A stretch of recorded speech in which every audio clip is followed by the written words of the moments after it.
time has expired. The chair now recognizes the honorable gentleman from Illinois, Mr. Garcia, for 5 minutes.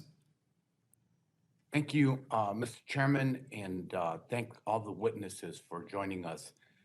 I want to thank everyone that has kept this issue and this great challenge to our country alive and probing for answers and information.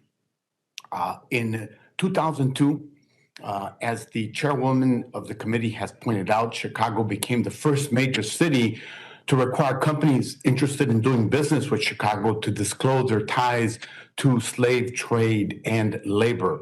As a result of this ordinance and additional legislation from states that followed, financial institutions have disclosed the profits they got from the financing of slavery, prompting apologies and renewed commitments to diversity and inclusion initiatives. But disclosures and apologies from financial institutions are not enough.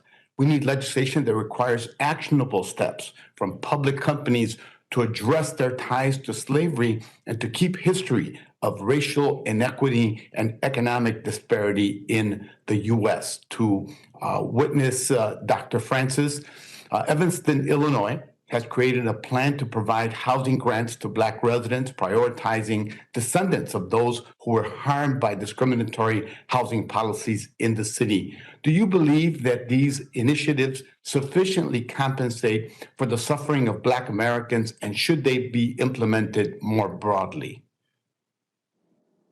Thank you for your question. I don't first. No, I don't think they're sufficient, but I do recognize the spirit in which they are arrived at, and I think that the reckoning of local jurisdictions have been doing with their past and their connections to slavery and discrimination are honorable and should be encouraged.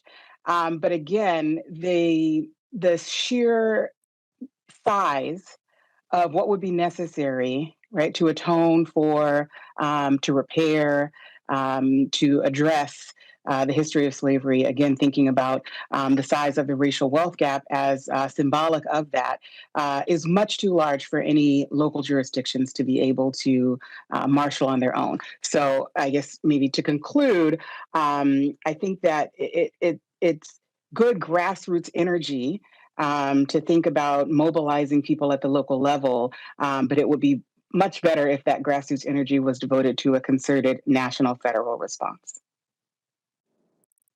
Thank you. This question will be for both Dr. Darity and Dr. Francis, so be mindful of time. We've got about 2 minutes. The U.S. economy has benefited from centuries of unpaid labor and the business generated from slavery.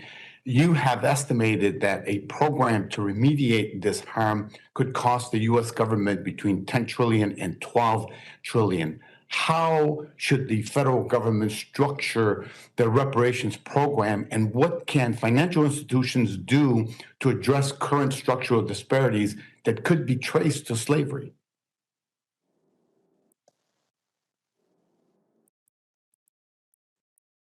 Dr. Darity, we can't hear you. I think you're trying to speak. Dr. Francis, you want to start with this one? Or? 1 minute and 20 seconds, just. Okay. Sorry. Absolutely. So there are many ways that we can address a reparations program, financing reparations through taxing and transferring. Reparations programs can be implemented as cash reparations, as trusts, and this is something that I think people have spent a good amount of time researching, and but we still have unanswered questions. And I think that's why it's important to establish a commission to work on this and develop further solutions. Thank you, Dr. To Darity. eliminate the racial wealth gap is at least $14 trillion. The federal government has demonstrated its capacity to make those types of levels of payments, particularly if it's distributed over a 10-year time span, in terms of its response to the Great Recession and also its more recent response to the pandemic. Thank you to both of you, to all of our witnesses. Mr. Chair, I yield back.